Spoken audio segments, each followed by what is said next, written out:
Hello friends, स्वागत है आप सभी का सीबीबीकल आर्ट्स क्लासेस में। दोस्तों, इतिहास से कुछ महत्वपूर्ण तिथि जो पूछे जाते हैं उसको मैंने सेलेक्ट किया है, जो बार बार रिपीट हो रहे हैं। तो यहाँ पे इन क्वेश्चनों को थोड़े बार देख लेते हैं कौन कौन से जो है डेट बार बार रिपीट हो रहे हैं। ठीक है, देखिए पहला पॉइंट है 321 ईसा पूर्व। 321 ईसा पूर्व की बात हो रही है। यहाँ पे ईसा पूर्व का मतलब ये होता है कि ईसा मसीह के जन्म के पहले की घटना ये है। ठीक है, और जहाँ पे ईस्वी लिखा गया है, जिसे यहाँ पे ईस्वी लिखा गया है, तो ईसा मसीह के जन्म के बाद की घटना है ये। तो यहाँ पे देखिए 321 जो है 21 ईसा पूर्व में चंद्रगुप्त मौर्य का राज्यारोहण हुआ था। तो आपको ऐसे इसको लिखना है, ऐसे आपका डेट पूछा जाएगा। ठीक है, अब देखिए थोड़ा सा इसको याद कर लीजिए, चंद्रगुप्त मौर्य का राज्यारोहण कब हुआ था। तो देखिए जब राज्यारोहण होगा, ठीक है, तो काउंटडाउन शुरू हो जाएगा, यानी 1 2 3 गिनती शुरू हो जाएगा।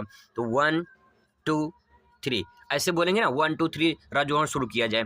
तो बस इसको आप उलट दीजिए, इसको पलट दीजिए, यानी 3 2 1। तो देखिए 321 1 2 3 1 2 3। तो इस तरह से चंद्रगुप्त मौर्य का राज्यारोहण आप आसानी से याद कर सकते हैं। ठीक है, आगे देखिए 185 ईस्वी मतलब ईसा पूर्व है, 185 ईसा पूर्व में मौर्य साम्राज्य का अंत हो गया था। ठीक है, अब यहाँ पे देखिए, यहाँ पे 85 है, ठीक है 85 है, तो यहाँ पे मौर्य साम्राज्य का अंत हो चुका है, यहाँ पे राज्यारोहण हुआ है, यहाँ पे अंत हो चुका है, और 322 ईस्वी में जो है मौर्य साम्राज्य की स्थापना होती है। आगे उसके बारे में चर्चा करेंगे। ठीक है, आगे देखिए यहाँ पे 7 8 में ये बहुत ही मोस्ट इंपॉर्टेंट डेट 7 8, ठीक है 78 7 8 में कनिष्क का राज्यारोहण हुआ था। किसका राज्यारोहण? कनिष्क का। तो 7 8 में कनिष्क का राज्यारोहण हुआ था 78। ठीक है, 78 ध्यान रखेंगे, 78 में कनिष्क का राज्यारोहण हुआ था। आगे देखिए 712, ठीक है, ये भी बहुत मोस्ट इंपॉर्टेंट है। 712 कई बार रिपीट हुआ है। 712 की बात करें तो यहाँ पे दे सकते हैं 712 अरबों की जो है सिंधु पर विजय हुई थी, अरबों की सिंधु पर विजय प्राप्त हुआ था। तो यहाँ पे देखिए कैसे याद कर सकते हैं इसको थोड़ा सा रिलेट करिए, आसानी से आप याद कर पाएंगे। जैसे देखिए जब अरबी लोग आए तो क्या हुआ, अरबों को जब सिंधु पर विजय प्राप्त हुआ तो उनके चेहरे पे 12 बज गया, है ना, 12 बज गया, यानी साथ में क्या बज गया, 12 बज गया। तो साथ में 12, 712 अरबों के सिंधु पर विजय प्राप्त होने से उनके चेहरे पे 12 बज गया। ऐसे तो आप अपनी तरीके से रिलेट करके आसानी से याद करेंगे तो आपको याद हो जाएगा, नहीं तो रट्टा मारेंगे तो आपको समझ जाएंगे कि कहीं कहीं भूल जाएंगे। ठीक है, तो दिक्कत हो जाएगी। आगे देखिए 1526 में पानीपत का प्रथम युद्ध हुआ था। ठीक है, 1526 में पानीपत का प्रथम युद्ध हुआ था, इसको आपको ध्यान में रखना है। दोस्तों मैं थोड़ा सा आपको बता दूं, यहाँ पे 1526 में पानी पिया, ये थोड़ा सा ट्रिक आप देख लीजिए कि बाबर द्वारा लड़ी गई जो लड़ाइयाँ थी वो कौन कौन सी थी। 1526 में पानी पिया मतलब पानीपत का युद्ध हुआ था। ठीक है, किसका युद्ध हुआ था? पानीपत का युद्ध हुआ था। और 27 में खाना खाया मतलब खानावा का युद्ध हुआ था। ठीक है, खानावा का युद्ध हुआ था। 28 में चांद का दीदार किया मतलब चंदेरी का युद्ध हुआ था, मतलब चंदेरी का युद्ध हुआ था।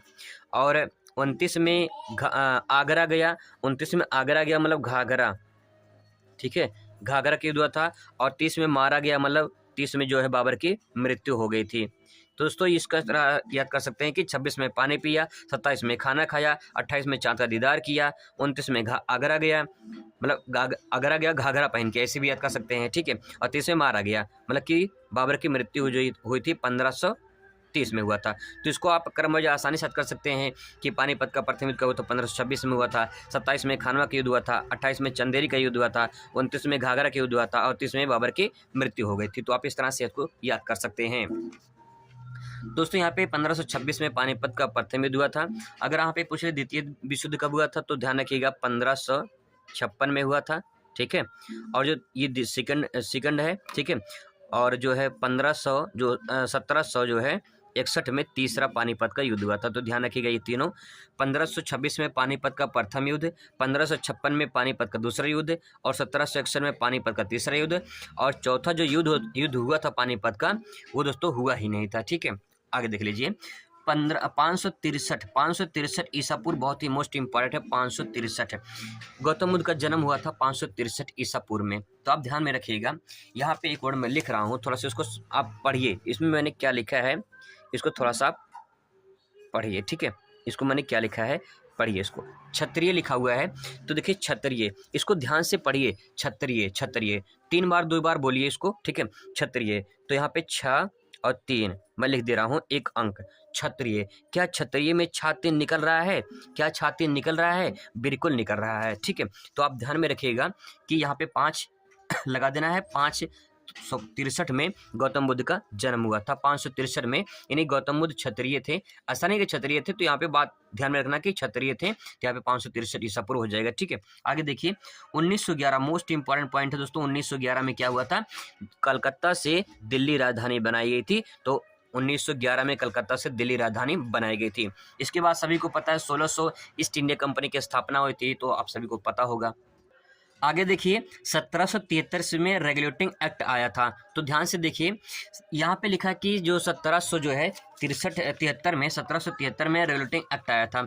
तो दोस्तों इसको उसी तरह से याद करना है, जैसे देखिए 17 है यानी खतरा है, 17 यानी खतरा, 17 यानी खतरा है। ठीक है, 17 यानी खतरा। अब देखिए खतरा किससे है, सती से। जो सती होते हैं बहुत ज़्यादा, जो सती होते हैं उनसे बहुत खतरा है। तो खतरा आज 17, सती मतलब 7-3। ठीक है, 7-3 में क्या हुआ था, रेगुलेटिंग एक्ट आया था, जिससे लोग सती होने लगे, और उससे खतरा बढ़ गया, खतरा यानी 17। इसे आप रिलेट करके याद करेंगे तो आपको आसानी से दोस्तों याद हो जाएगा।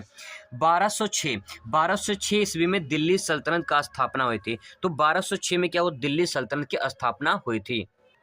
इसको आप ऐसे याद कर सकते हैं, 12 है, 12 के आधा 6, या 6 का दुगना 12, 12 का आधा 6, 1206 दिल्ली सल्तनत की स्थापना हुई थी। ठीक है, 322 ईसा पूर्व में मौर्य साम्राज्य की स्थापना हुई थी। मैंने आपको पहले बता दिया था। 1336 में विजयनगर साम्राज्य की स्थापना हुई थी। तो विजयनगर साम्राज्य की स्थापना कब हुई थी, 1336 में। इसको आपको ध्यान में रखना है।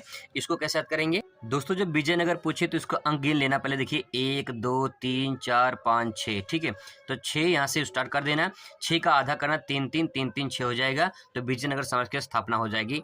ऐसे रेट करके कोई आप ट्रिक लगाइए, अपने तरह से भी लगा सकते हैं। देखिए 1930 में सविनय अवज्ञा आंदोलन की जो है शुरुआत हुई थी। सविनय अवज्ञा आंदोलन 1930 में, जहाँ पे नमक सत्याग्रह खत्म होता है, वहीं से शुरुआत होती है सविनय अवज्ञा आंदोलन। 1928 में देखिए, 1928 में बारदौली में किसान सत्याग्रह आंदोलन हुआ था। और 1818 में बम्बई दक्कन में पहला राज्य स्थापित हुआ, और उसके बाद बंदोबस्त की व्यवस्था शुरू की गई थी। तो 1818 में ये काम किए गए थे। दोस्तों 5 नाम यहाँ पे थोड़ा देख लेंगे। यहाँ पे 26 ईसा पूर्व में हड़प्पा सभ्यता की शुरुआत हो चुकी थी। और सबसे मोस्ट पॉइंट ये है, 1875 में भारतीय पुरातत्व की स्थापना हुई थी। ये लघुत्तरे भी, या फिर जो है अति, या फिर जो है उसमें लघुत्तरे में नहीं, अति में क्वेश्चन पूछ सकता है, अति लघु में, और जो है मैपिंग में पूछ सकता है, और जो बहुविकल्पीय में भी सवाल ऐसे बन सकते हैं। 1875 में जो है भारतीय पुरातत्व की स्थापना हुई थी, जिसके द्वारा हुई थी, उनका नाम था अलेक्जेंडर कनिंघम। ठीक है, आगे देखिए 1921 में हड़प्पा का उत्खनन प्रारंभ हुआ। ठीक है, 1925 में जो है मोहनजोदड़ो की उत्खनन प्रारंभ हुआ था। ये 2022 से क्वेश्चन पूछा गया है राखलदास बनर्जी द्वारा। 1955 में रंगनाथ राव द्वारा लोथल की उत्खनन प्रारंभ हुआ था। और 1960 में कालीबंगा में उत्खनन प्रारंभ हुआ था। 1990 में धौलावीरा का उत्खनन प्रारंभ हुआ था। यहाँ से एक क्वेश्चन दोस्तों आपसे पूछ सकता है, बहुविकल्पीय में भी, और जो अति लघु में भी, और मैपिंग में भी। तो इसको आप ध्यान में रखिएगा कि 1921 में हड़प्पा की, 1925 में मोहनजोदड़ो, 1955 में रंगनाथ राव द्वारा लोथल की, और 1960 में कालीबंगा, और 1990 में धौलावीरा। ठीक है, ये पॉइंट दोस्तों ध्यान में रखिएगा। बाकी यहाँ से इतना पॉइंट कवर कर लेते हैं तो आपको बहुत अच्छी खासी तैयारी हो जाएगी।